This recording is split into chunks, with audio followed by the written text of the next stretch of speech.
한번 인사하겠습니다. 오늘도 말씀으로 승리합시다. 오늘도 말씀으로 승리합시다. 말씀에 승리가 있는 여러분 되시기를 소망합니다. 주신 말씀을 가지고 성도의 최고 관심 기도, 성도의 최고 관심 기도라는 제목으로 말씀 전하겠습니다. 이제 재앙의 내용이 나오면 사실 이 내용이 좀 뭔지 몰라서 답답해서 계시록의 특히 6장부터 22장까지는 사실 잘 읽혀지지 않고 혹은 장례식 갔을 때 우리의 눈에서 눈물을 씻기시며 하는 이 천국에서의 예배의 잔치 이런 거 잠깐 인용하는 부분이 많은데요. 이제 오늘 이 부분은 계속되어지는 이 재앙에 대한 이야기가 나옵니다.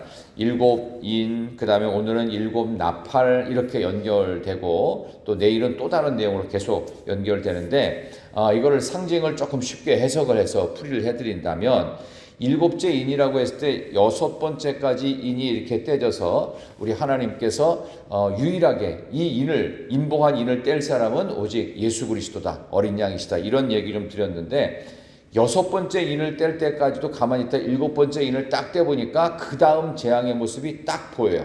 그러니까 러시아에서 가면 이게 마트로시카라고 하는 그 무슨 상자나 인형 같은 거 보면 큰 인형 속에 열어보니까 또 다 작은 인형 있고 더 작은 인형, 더 작은 인형 이렇게 해가지고 이걸 왜 이렇게 표현을 했냐 하면은 7째 인을 떼니까 7 나팔 재앙으로 오늘 이제 6절부터 또 7 나팔 재앙이 쭉 돼서 오늘은 4번째까지 나팔 재앙, 그 다음에 내일은 5번째, 6번째, 7번째 이렇게 되거든요. 이걸 왜 이렇게 구성했냐 하면 뭔가를 이렇게 진행할 때 예를 들어서 이제 그 아이들을 이제 부를 때 애들이 장난치면서 엄마 아빠가 오라는데 안 와요. 그러면 10살 동안에 빨리 와. 그러죠. 그러면 하나, 둘 해서 8, 9, 10 바로 안 합니다. 9, 9 반, 9 반의 반, 9 반의 반의 반 하다가 10 부른다 하면서 계속 경고를 주는 거죠. 그 시간에 오라고. 이게 마치 그것처럼 오늘 7째 인을 딱 뗄 때 그 다음에 7째 나팔 지향을 딱 비춰주는 식으로 이렇게 경각심을 불러일으키는 거예요. 그래서 오늘 첫 번째 나오는 1절 보시면 7째 인을 떼실 때 한번 같이 읽어볼까요? 1절 시작. 7째 인을 떼실 때에 하늘이 반 시간쯤 고요하더니 아멘. 그러니까 이 반 시간쯤 고요했다는 거는 뭔가 정막이 이러는 거예요. 태풍이 몰아칠 때 갑자기 날씨가 맑아지는 거 아세요? 그게 태풍이 온다는 신호입니다. 막 흐린 날이 반복되고 막 하다가 갑자기 어느 날 반짝하면서 이게 날씨가 맑아져요. 그러니까 정적이 있는 것처럼 이상하다. 뭔가 있을 것 같은데 왜 고요해지지? 그러면서 그 다음 7 나팔지향 6절부터 나오거든요. 이 7 나팔지향을 시작하기 직전에 갑자기 어두워지면서 여기에 뭐가 나오냐 하면은 성도들이 기도해야 된다는 내용이 나옵니다. 그러니까 이 정적 속에 뭔가 큰 어려움과 환난 앞에 우리 교회와 성도들은 마치 정적처럼 뭔가 이렇게 평안의 시기일 때 오히려 잘 됐다고 생각할 때 성공했을 때 뭔가 괜찮을 때 더욱 기도해야 됩니다. 아주 큰 일이 닥치기 직전에. 그래서 오늘 이 본문의 말씀에서 특별히 제가 1절에서 5절을 중심으로 오늘 말씀을 전할 텐데요. 그 뒤쪽에 나오는 6절에서 13절까지는 7절에 첫째 천사가 나팔을 분다고 그랬고요. 8절에는 둘째 천사가 나팔을 분다. 그 다음에 10절에 보면은 셋째 천사가 나팔을 분다. 12절에는 넷째 천사가 나팔을 분다 하면서 땅의 재앙, 바다의 재앙, 물의 재앙, 하늘의 재앙이라는 1, 2, 3, 4번 나팔을 부는 재앙을 알려주기 전에 갑자기 반 시간쯤 정적의 시간이 흐릅니다. 그때 성도들, 이런 큰 땅과 바다와 물과 하늘, 이거 살아가고 있는 모든 공간입니다. 모든 공간에서 인간이 욕심대로 살다가 결국은 망하는 모습들을 보여주는 겁니다. 이거 보여주기 전에 반 시간쯤의 정적이 있을 때 우리가 해야 되는 게 뭐냐? 이런 어려움의 시간들은 사실 우리가 예상만 되는 것도 많죠. 지금 제대로 뭔가 준비해 놓지 않으면 내년에 경제적으로 어려워질 것이다. 지금 뭐 해놓지 않으면 내년에는 이러이러한 부분들의 어려움을 감수해야 된다. 이런 미래 전망이 지금 12월쯤에 책자를 통해서 방송을 통해 많이 나올 겁니다. 뭐 증권 시황이 어떻고 경제는 어떻고 그다음에 직업 현황은 어떻고 뭐 사회는 어떨 것이고 정치는 어떻고 외교는 어떻고 뭐 이런 얘기들이 지금 굉장히 전망이 많이 나오는데 그때 미리 준비 안 하면은, 지금 준비 안 하면 그때 가서 문제가 있다, 어렵다, 이 얘기잖아요. 그거하고 똑같은 흐름으로 지금 이게 만들어집니다. 그래서 제가 오늘은 1절에서부터 5절을 가지고 성도들이 지금 반 시간쯤 고요해지고 또 다른 땅과 바다와 물과 하늘에 1, 2, 3, 4번 나팔의 재앙이 있기 전에 우리가 해야 되는 준비가 뭐냐. 우리가 이렇게 어려움의 시기들을 우리가 계속 살아갈 텐데 이때 해야 되는 성도의 최고의 관심사, 1등 관심사는 무조건 기도에 있다. 오늘 그 얘기를 한번 하도록 하겠습니다. 자, 한번 2절 한번 다시 읽겠습니다. 내가 봄에 시작. 2절 시작. 내가 봄에 하나님 앞에 7 천사가 서 있어 7 나팔을 받았더라. 아멘. 7 천사가 7개의 나팔을 받은 거예요. 그래서 나팔이 울려지면 뭔가가 강력한 분명한 것이 딱 펼쳐질 텐데, 이 나팔이 불면서 어려움의 시기가 닥치기 전에 성도들은 뭐 해야 되느냐, 이걸 상징으로 3절부터 표현합니다. 한번 읽어볼까요? 3, 4, 5절 읽습니다. 또 다른 천사 시작. 또 다른 천사가 와서 제단 곁에 서서 금향로를 가지고 많은 향을 받았으니 이는 모든 성도의 기도와 합하여 보좌 앞 금제단에 드리고자 함이라. 향연이 성도의 기도와 함께 천사의 손으로부터 하나님 앞으로 올라가는지라. 천사가 향로를 가지고 제단에 불을 담아다가 땅에 쏟음에 우레와 음성과 번개와 지진이 나더라. 아멘. 이 내용을 보면서 3절과 4절에 기도라는 말이 반복이 되고 있죠. 그 다음에 5절에도 천사가 향로를 갖고 왔는데 이 향로는 기도를 담은 향로를 말하는 겁니다. 그래서 3절의 끝에 모든 성도의 기도와 합하여 보좌 앞 금제단에 드리고자 함이라 이렇게 돼 있어요. 그러니까 여러분들이 기도하는 이 모든 기도는 하나님께서 금향로에 담아서 흠양을 하시게 됩니다. 어려움의 시기, 환난의 시기를 당할 때 우리는 이런 성경의 내용을 통해서 기도해야 되는데, 오늘 기도의 메시지를 2가지로 말씀을 드릴게요. 첫 번째는요, 우리 1절에 나오는 것처럼 반 시간쯤 하늘이 고요하더라. 우리도 하나님 앞에 기도할 때 아주 중요한 기도의 또 하나 방법을 발견하는데요. 침묵하는 것이 대단히 중요한 기도다. 그러니까 아무 말도 안 하는데 무슨 기도냐 이렇게 할 수 있죠. 사람이 낼 수 있는 인간적인 언어로 자꾸 말꾼이 되지 말고 오히려 침묵하면서 하나님의 소리를 듣는 기도를 말합니다. 듣는 기도. 그래서 우리가 기도를 입술로 막 이렇게 떠들면서 하나님 해주세요 해서 중얼중얼 할 수도 있고 큰 소리로 할 수도 있지만, 어떤 때는 내가 기도한 후에 잠깐 들을 수도 있어요. 하나님, 제가 이렇게 기도하는데 하나님 저에게 무슨 음성을 들려주고 하십니까? 침묵하면서 하나님의 뜻을 구하는 거예요. 그러면 세미하게 들려지고 깨달아지는 음성이 있어요. 그냥 사람들과 이렇게 잡담하면서 들려지는 음성이 아니고요. 기도하던 중에 하나님께서 세미하게 들려주시는 깨우치는 음성, 듣는 기도부터 하라는 거예요. 듣는 기도. 하나님, 제가 어떻게 해야 됩니까? 무슨 기도를 해야 됩니까? 어떻게 살아야 됩니까? 듣는 기도가 대단히 중요하다. 이 침묵하는 일이 얼마나 큰 기도인지를 실제로 증명하는 한 사람인데 그게 바로 여호수아입니다. 이스라엘 민족들이 이제 요단을 건너서 가나안에 들어가서 첫 번째 성인 여리고를 맞닥뜨리게 됩니다. 여리고는 최고의 철옹성입니다. 가나안 땅 전체 중에서 가장 강력한 성이에요. 철옹성입니다. 정복하는 게 거의 불가능에 가까운 성이었어요. 근데 그 성을 공격하는 것을 첫 번째 공격의 루트가 됩니다. 그러니까 이스라엘 백성들이 하나님의 명령을 여호수아로부터 받아서 하나님께서 뭐라고 하시죠? 그냥 전열을 정비하고 무작정 쳐들어가라, 밤에 가라, 새벽에 기습하라? 아닙니다. 매복하라? 아닙니다. 무조건 하루 한 바퀴씩 성을 돌라고 합니다. 이게 뭐 하는 짓인가 하면서 전투를 준비하고 숨어 있든지 이것도 아니고 그냥 한 바퀴를 돌라는 거예요. 이 조건이 하나 있어요. 입을 열지 마라. 조용히 하랍니다. 이게 뭐 하는 짓이지? 그러면서 성을 돌 때 백성들에게 말을 하게 하면, 야, 이 성을 왜 도는 거야, 이걸? 이거 한 바퀴만 돌아야 되는 거? 한 10바퀴 돌아야 되나? 아니면 하루 종일 돌아야 되는 거 아니야? 이거 뭐 하는 거지? 한 바퀴 돌고 돌아오고, 그 다음날도 한 바퀴 돌고 돌아오고, 계속 돌아요. 마지막 7번째 날만 달랐죠. 근데 돌면서 그들이 뭘 했을까요? 첫째 날 돌 때는 속으로, 이게 뭐 하는 거지? 여호수아가 뭘 하라는 거지? 둘째 날도 조용히, 야, 돌면서 아무 말 하지 말래. 계속 셋째 날도 넷째 날도. 그때 드디어 깨닫습니다. 속으로 하나님 이거 뭐 하는 거죠? 하나님을 향한 기도가 있습니다. 여섯 번째 날도 불안한 거예요. 마치 정적, 반시간 정적이 있는 것처럼 불안함 속에 있다가 마지막 일곱 번째 날에 드디어 항아리를 깨뜨리고 여호와의 군대라 하면서 여리고 백성들도 함께 긴장이 되는 거예요. 사람이 어디 누굴 만나러 갔는데 유독히 말을 안 하는 사람이 있어요. 그럼 그 사람이 첫째 날도 말 안 하고 두 번째 만났을 때도 말 안 하고 세 번째도 말 안 하고 계속 말을 안 하고 있으면 뭔가 불안하죠. 여러분이 집에 들어갔는데 부인들이 말을 안 하고 가만히 있으면 장모님 불안합니까? 안 불안합니까? 저는 집에 갔는데 식구들이 말을 안 하고 있으면 굉장히 불안하더라고요. 이게 왜 그러는 거지? 만났는데 말을 안 하고 있으면 뭔가 불안한 거예요.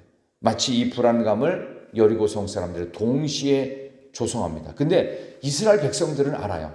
이게 침묵의 전략이라는 것을. 그리고 마지막 날에 여호수아에게 하나님 명령하시죠. 그때는 드디어 공격의 찬스가 왔는데 딴 얘기를 침묵 속에 드디어 여호와의 이름을 딱 불러서 여리고성이 무너지는 것을 경험합니다. 그들이 드디어 깨닫습니다. 침묵함 속에 하나님이 우리의 기도를 들으시는구나. 그래서 침묵 자체가 엄청난 기도입니다. 하나님의 음성을 듣고 하나님의 뜻을 깨닫는 시간, 침묵함 속에 기도함으로 저와 여러분의 인생 가운데 어려움의 시기를 침묵하며 하나님의 뜻을 묻는 듣는 기도가 여러분과 저에게도 있기를 진심으로 소망합니다. 또 하나 기도는요, 십자가를 통과한 기도가 3절에서 5절 우리가 읽은 부분에 있습니다.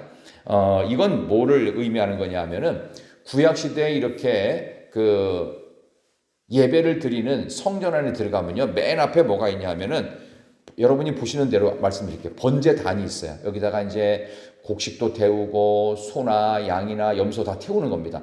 번제단이 있고 그 다음에 손을 씻는 물두멍이 있어요. 그 다음에 여기 이제 성소가 있는데 여기 앞에가 성소가 있고 지성소가 있습니다. 이 들어가는 첫 번째 있는 좀 넓은 공간에 성소에는요, 여러분이 조금 전에 읽은 향단, 금향단이 있어요.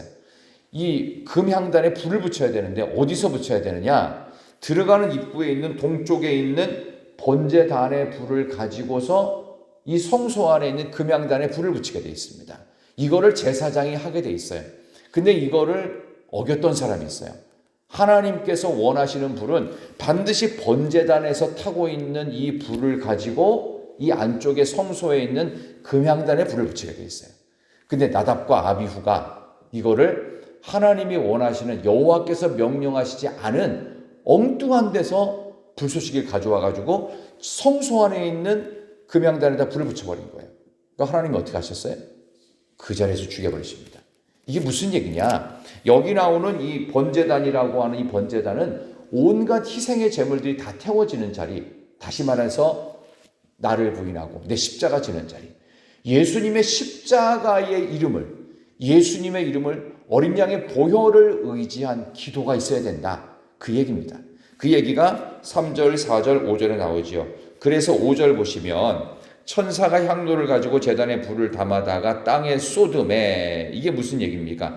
그 향로를 가지고서 제단에 불을 담아다가 땅에 쏟았다는 건 예수의 이름으로, 여기 나오는 처음에 들어가는 입구에 있는 번제단의 희생의 불을 가지지 않고 엉뚱한 이름으로 기도했을 때 그것이 재앙이 되더라. 그래서 5절 끝에 뭐라고 나와요? 우레, 음성, 번개, 지진이 나더라.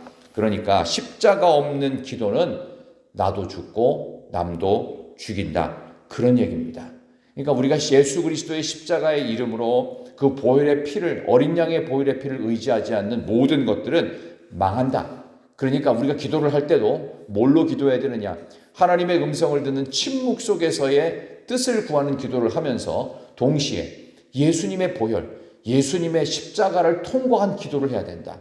그러니까 내가 이 기도하는 기도가 나의 유익을 위한 기도가 아니라 하나님의 영광을, 하나님의 뜻을 구하는 기도가 되어야 된다. 그 이야기를 하는 겁니다. 그 과거에 민수기 16장에 보면요, 문제가 생겼을 때 고라당이 하나님을 반역해서 모세를 대적하고 등장하는 장면이 나옵니다. 그때 모세하고 아론이 했던 일이 있습니다. 자, 오늘 한번 그것만 마지막으로 읽어보겠습니다. 민수기 16장 한번 잠깐 앞으로 넘어가셔서요. 우리 구약 성경 221쪽입니다. 민수기 16장 1절에서 4절까지 보겠습니다. 구약 성경은 221쪽에 있습니다.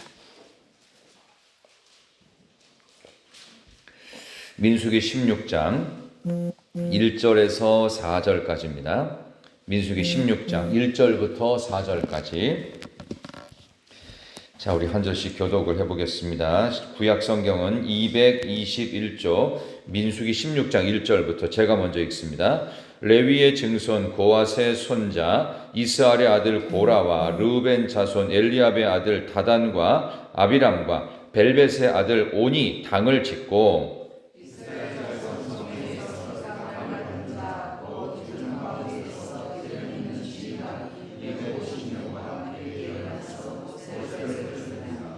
그들이 모여서 모세와 아론을 거슬러 그들에게 이르되 너희가 분수에 지나도다. 회중이 다 각각 거룩하고 여호와께서도 그들 중에 계시거늘 너희가 어찌하여 여호와의 총회 위에 스스로 높이느냐. 듣고 엎드렸다가 아멘. 자, 이제 고라 당이에요. 고라의 무리들이 왜 그러냐 하면은 너희들만 하나님의 종이냐, 우리도 하나님의 종이다 하면서 자기네들 마음대로 이스라엘 백성들을 좌지우지하려고 한 거예요. 근데 하나님께서 뽑은 리더는 누구예요? 모세라고요. 모세하고 아론을 함께 리더로 세워서 하나님의 입의 역할을 하게 하고 하나님의 명령대로 이스라엘 백성들을 이끌었는데 이게 40년이라는 긴 시간을 하다 보니까 지루한 거예요. 그러니까 좀 신선한 인물을 들이대자. 그게 고라예요. 그래서 고라의 당들이 모여가지고 공식적으로 반란을 일으키려고 했던 것입니다. 그래서 거기에 대해서 너희가 분수에 지나도다. 너희가 선을 넘는다. 이 얘기예요. 그러면서 너희가 어찌하여 여호와의 총회에 의해서 스스로 높이느냐. 스스로 높이는 게 아니라 하나님이 높여주셔야 돼요. 하나님께서 리더로 삼아주셔야 돼요. 그게 모세고 아론이에요. 그러니까 하나님이 세우신 것에 대해서 이러쿵저러쿵 말을 하면 안 돼요. 그래서 여호와 앞에서 분수에 지나도다. 이 선을 넘는다. 왜 스스로 높이느냐. 그 사람이 아무리 부족해 보이고 내 마음에 안 들고 그래도 그냥 가만히 있어야 되는 거예요. 근데 이런 부분에 대해서 모세의 역할이 뭐였느냐. 모세는 4절에 정확히 나오죠. 듣고 엎드렸다가 하나님 앞에 기도에 무릎을 갑니다. 하나님, 이 일을 어찌해야 됩니까? 하나님 알아서 해 주십시오.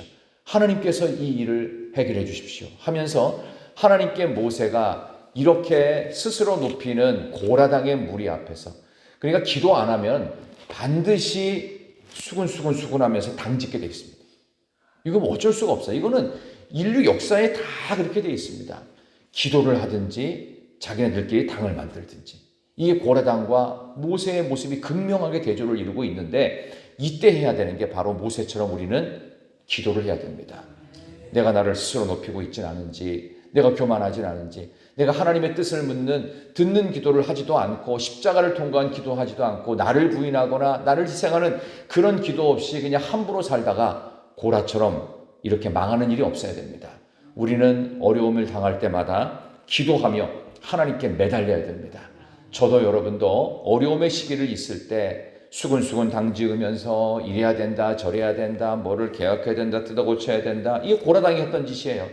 이럴 때 모세가 했던 것은 이런 얘기들을 다 듣고 하나님께 엎드리는 게 우리가 할 수 있는 최고의 선택, 성도의 최고의 관심은 역시 기도에 있습니다. 기도함으로 모든 것을 이겨내는 우리 교회가 되고 여러분 한 분 한 분이 되시기를 진심으로 소망합니다. 하나님이 기도하는 자를 외면하지 않으시고 반드시 승리케 하실 줄로 믿습니다. 하나님 아버지 감사합니다. 힘겹게 어려운 시간들을 지난 12개월 동안 하나님께서 은혜 주셔서 하나님께 기도하는 백성들을 여기까지 승리로 이끌어 주신 줄로 믿습니다. 오늘 이 귀한 시간 하나님 앞에 나와서 주 안에 있는 나에게 딴 근심이 없습니다. 오직 주님의 십자가 앞에 나와서 십자가 붙든 기도로 승리하게 하여 주시옵소서. 아버지 하나님, 하나님의 뜻을 물으며 침묵 가운데에서도 듣는 기도, 하나님의 뜻을 구하는 기도가 있게 하여 주시옵소서. 고라당같이 스스로 망하는 일이 없게 하여 주시옵소서. 하나님이 명령하지 않은 분을 가지고 나답과 아비후처럼 망하지 않도록 인도하여 주시옵소서. 예수 십자가를 통과한 기도와 또 침묵함 속에서 하나님의 뜻을 깨닫는 기도 속에 아버지 하나님, 수많은 사람들이, 수많은 상황들이 우리를 어렵게 하고 힘들게 할지라도 그때마다 모세처럼 그런 모든 이야기와 상황을 듣고 하나님께 엎드려 부르짖고 기도하는 하나님의 사람, 모든 희락의 성도님들 되게 하여 주시옵소서. 기도하는 제목들마다 응답의 역사로 갚아주시기를 예수님의 이름으로 기도하옵나이다. 아멘.